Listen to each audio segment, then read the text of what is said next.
नमस्ते।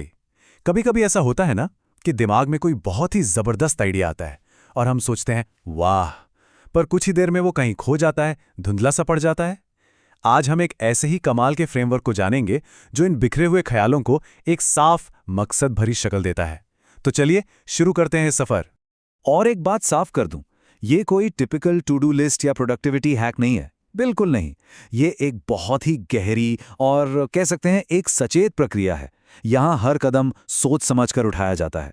मतलब मकसद सिर्फ काम खत्म करना नहीं है, बल्कि उस छोटे से आइडिया को उसकी पूरी ताकत तक पहुंचाना है। तो असल में ये वर्कफ्लो हमारी किस उलझन को सुलझाता है। देखिए, ये उस चुनौती का समाधान करता है जब हमारे दिमाग में रचनात्मक चिंगारियां तोड़ती हैं, लेकिन इससे पहले कि वो कोई ठोस आकार लें, वो बिखर जाती हैं। ये उन ख्यालों को हकीकत में बदलने का एक सोचा समझा रास्ता है।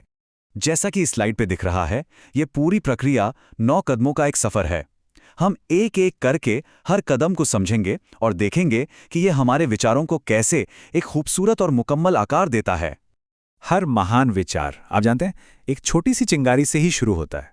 तो हमारा पहला फेज, पहला चरण बस इसी चिंगारी को पकड़ने और उसे बुझने से बचाने के बारे में है। तो इस शुरुआती दौर में दो सबसे जरूरी कदम हैं, रिफ्लेक्शन और क्लैरिफिकेशन। यही दोनों मिलकर वो मजबूत नींव रखते हैं जिस पर हमारे आइडिया की पूरी इमारत खड़ी होगी। पहला कदम है रिफ्लेक्शन यानी चिंतन। ये एक तरह से पूरी तरह आज़ाद होने का पल है। बिना किसी रोक टोक, बिना किसी जजमेंट के अपने हर छोटे बड़े विचार को बस कागज पर उतारते जाइए। इस पड़ाव पर कुछ भी सही या गलत नहीं होता। ठीक है, तो अब जब सारे आइडियाज हमारे सामने बिखरे पड़े हैं, तो बड़ा सवाल ये उठता है कि इन सब के पीछे असली मकसद क्या है। मतलब हम करना क्या चाहते हैं। यही है क्लैरिफिकेशन का स्टेप। ये हमें उस जड़ तक ले जाता है, उस असली वजह को खोजने में मदद करता है जो हमारे पूरे आइडिया को एक सही दिशा देगी। अब आते हैं दूसरे चरण पर। यहां से असली मेहनत शुरू होती है। ये वो दौर है जहां हमारे बिखरे हुए विचार एक ठोस शक्ल लेना शुरू करते हैं। इस फेज में 3 बहुत ही महत्वपूर्ण कदम हैं, स्ट्रक्चरिंग, करेक्शन और इंक्लूजन। इसे ऐसे सोचिए जैसे कोई मूर्तिकार काम कर रहा हो। पहले पत्थर को एक आकार देना, फिर उसे बारीकी से तराशना और आखिर में उसे और सुंदर बनाना। तो सबसे पहले है स्ट्रक्चरिंग। ये एक ऑर्गेनाइजेशनल स्टेप है। यहाँ विचार के अलग अलग हिस्सों को एक लॉजिकल तरीके से जमाया जाता है। मान लीजिए आप एक पजल के टुकड़ों को उनकी सही जगह पर रख रहे हैं। एक बार जब ढांचा बन गया तो अगला कदम है सुधार का, करेक्शनोलॉजी। यहां हम अपने बनाए हुए स्ट्रक्चर को बहुत बारीकी से जांचते हैं और जहां भी जरूरत महसूस होती है उसे बेहतर बनाते हैं। इससे हमारा आइडिया और भी मजबूत और ठोस बन जाता है।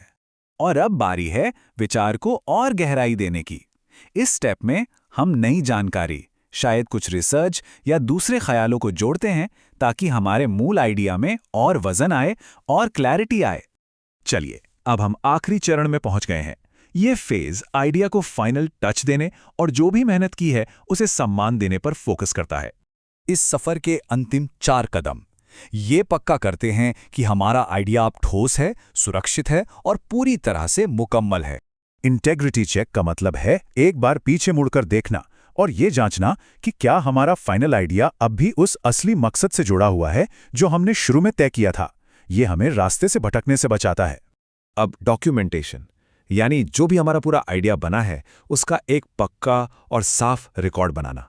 इससे क्या होता है कि ये भविष्य के लिए सहेज लिया जाता है और इसे दूसरों के साथ शेयर करना भी आसान हो जाता है। ये एक बहुत ही प्रैक्टिकल कदम है, लेकिन बेहद जरूरी है। अपने काम की सुरक्षा करना, चाहे उसका बैकअप लेना हो या उसे किसी सुरक्षित जगह पर स्टोर करना हो, इतनी मेहनत को यूं ही खोने नहीं देना है ना। और आखिर में आता है साइकिल कंप्लीशन। ये सिर्फ काम खत्म करना नहीं है, ये इस बात को सचेत रूप से मानना है कि हाँ, ये यात्रा अब पूरी हो गई है। ये हमें एक तरह की मानसिक शांति देता है और नए विचारों के लिए जगह बनाता है।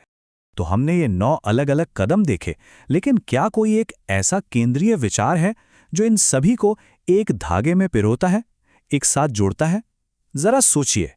यही सवाल हमें इस वर्कफ्लो के मूल सिद्धांत की ओर ले जाता है, वो फिलॉसफी जो इस पूरे स्ट्रक्चर को मजबूती देती है। और वो सिद्धांत है क्लोज्ड लूप प्रिंसिपल। ये हमें बताता है कि हर कदम क्यों जरूरी है। ये एक धागे की तरह है जो सभी मोतियों को एक साथ पिरोकर एक खूबसूरत माला बनाता है। अगर एक भी कदम छूट गया तो माला बिखर सकती है। ये सिद्धांत पक्का करता है कि हमारा विचार अधूरा न रह जाए। तो अब आखिरी सवाल, ऐसा कौन सा विचार है जो इस सौम्य लेकिन शक्तिशाली प्रक्रिया से गुजरकर एक साफ और मकसद भरी शक्ल लेने के लिए तैयार है? इस पर जरूर सोचिएगा।